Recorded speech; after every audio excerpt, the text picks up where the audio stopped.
The day my world collapsed began when my wife, newly enriched by a $10 million inheritance, shoved divorce papers into my hands and demanded I leave our shared home immediately. As I packed a modest bag with essentials, she shrieked, "You're not taking anything from this place. Hand over that bag." When I refused, her brothers burst in, seizing me by the hair and dragging me outside. Before I left, I issued a quiet warning. They would come to regret their actions. What followed was far beyond anything they could have imagined. I was carefully tucking a few shirts into a small duffel when the front door flew open with theatrical force. My wife, Elena, kept her designer sunglasses on as she slid a thick envelope across the kitchen counter, saying sharply, "Sign it, pack, and get out." Inside was a document titled Petition for Divorce. Her freshly painted nails tapped impatiently on the line awaiting my signature. "Is this some kind of joke?"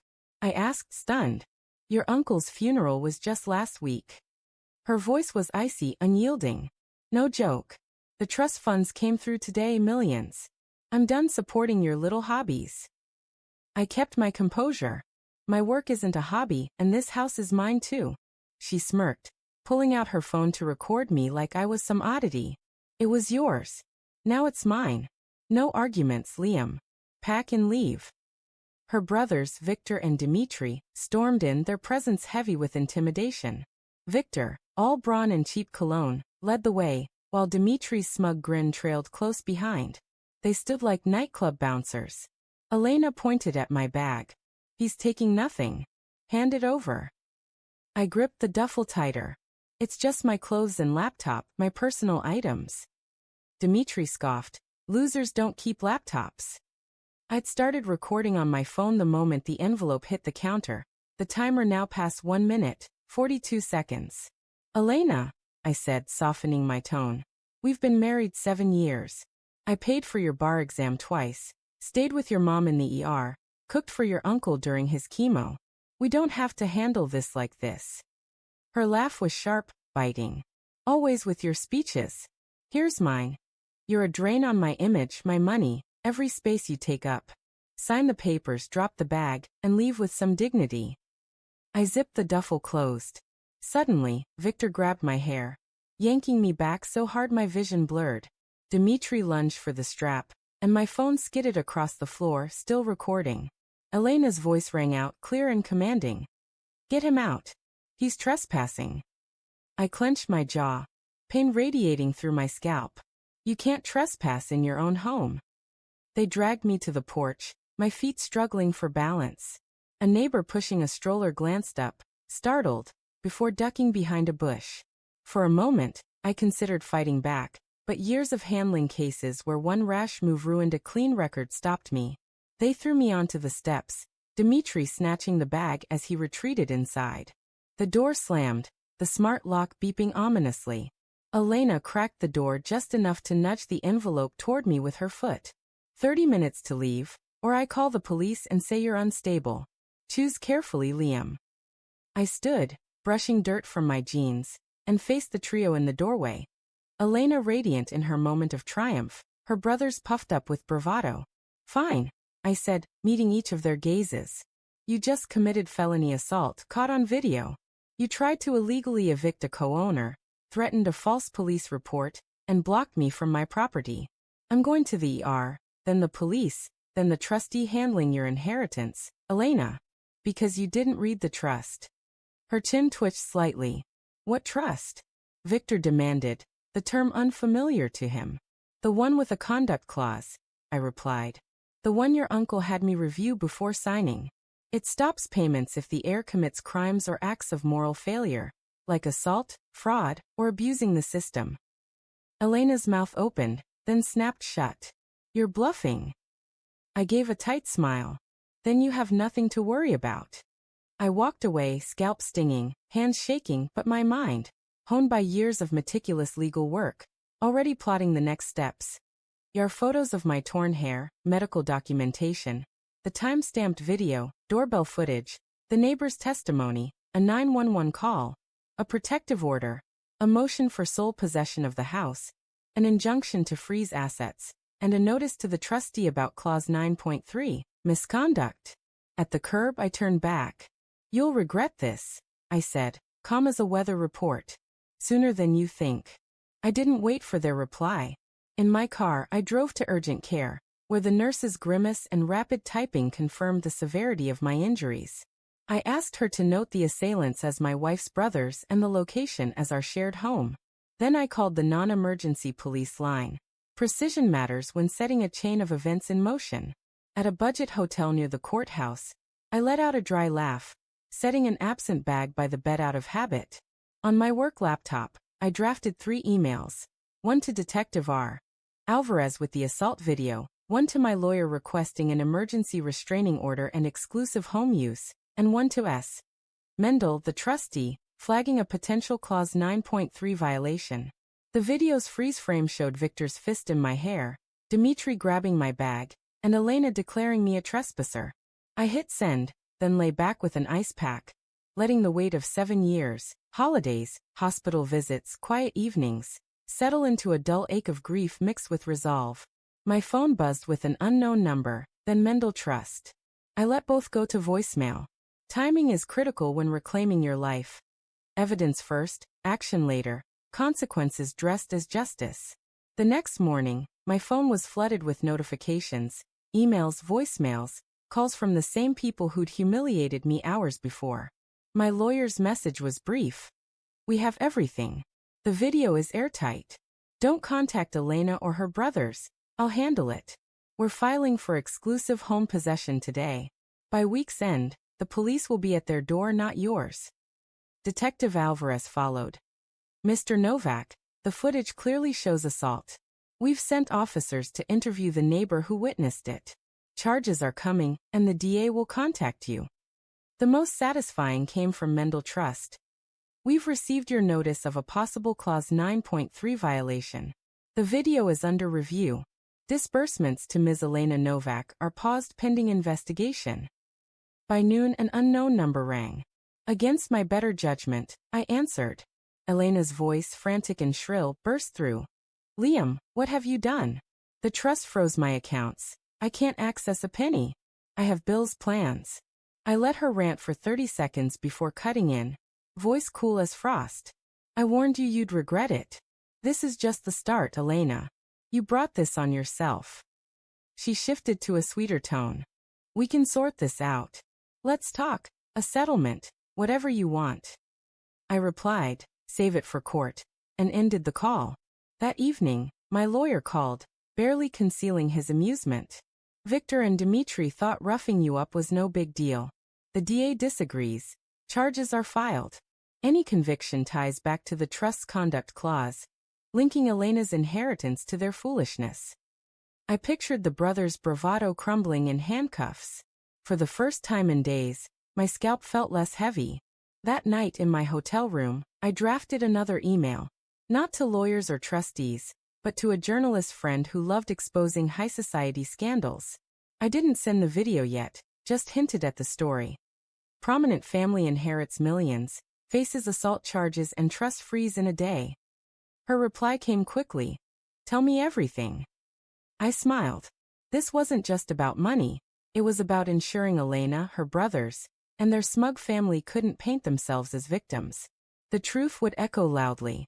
2 weeks later, I walked into the county courthouse, my face as calm as when I'd been dragged from my home.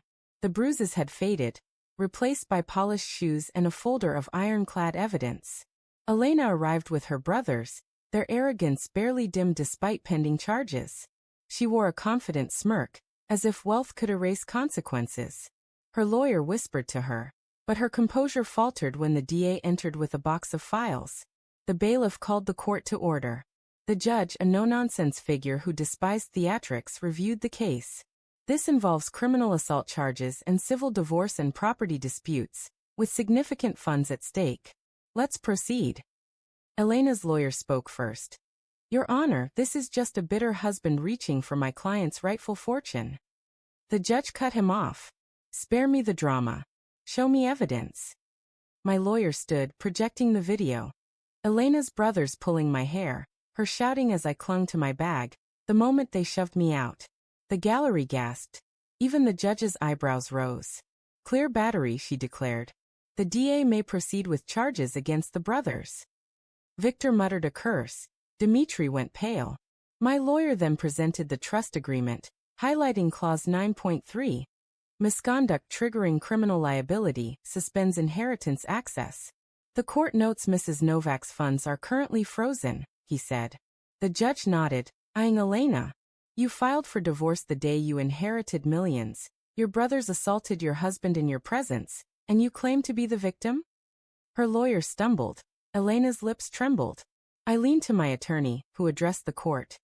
We have one more item. Voicemails from Mrs. Novak post-trust freeze, admitting she married Mr. Novak for security and planned to discard him once the inheritance arrived. The first voicemail played, her voice dripping with venom. I don't need you anymore, Liam. I have the money. You're nothing without me. Silence filled the courtroom. The judge leaned forward. Mrs. Novak, you've made my decision straightforward. Her gavel struck. Temporary possession of the marital home to Mr. Novak. Inheritance funds remain frozen. Criminal charges against the brothers proceed. Court adjourned. As I left, Elena's lawyer shouted, "This isn't over." But Elena stared at the floor, realizing her carefully crafted life was unraveling. The courtroom victory felt satisfying, but it wasn't enough. Elena's family still believed their wealth could shield them and silence the truth. They didn't know I'd already taken the fight beyond the courthouse. 2 nights earlier, I'd met Maya, a seasoned reporter known for exposing the corruption beneath wealthy exteriors. I shared the trust documents, assault video, and Elena's mocking voicemails. She took notes, nodding. This isn't just a domestic spat. It's greed, abuse, power. Readers will eat it up. We agreed she'd wait until after the court ruling to publish, ensuring no interference with the case. Now with the ruling secured, she acted. The next morning, as Elena's lawyer filed appeals, the story broke. Prominent family faces fraud, abuse allegations after million-dollar inheritance. It detailed the assault, trust freeze, voicemails, and courtroom loss. Blurred video screenshots spread online, my identity discreet but Elena's unmistakable. Social media exploded. Inherits millions and assaults her husband? That voicemail is disgusting. She deserves to lose everything. Her polished image, socialite entrepreneur, shattered. By afternoon, her employer suspended her, brands dropped her, and high society invitations disappeared. Her brothers faced mockery as trust fund thugs, their charges fueling memes. Their mother's TV defense collapsed when the voicemail aired, her face frozen in shock. I stayed silent, focusing on work and friends who valued me. Revenge wasn't about gloating, it was watching their arrogance collapse under public scrutiny. The best part? The trustees contacted me privately, wanting to discuss who should truly manage the assets now that Elena had disgraced herself. The media storm left Elena and her brothers reeling, but the trustees' meeting was the true turning point, deciding the fate of her late father's fortune. In their wood-paneled office for trustees, 3 gray-haired men and a sharp-eyed woman, all longtime allies of Elena's father, faced me.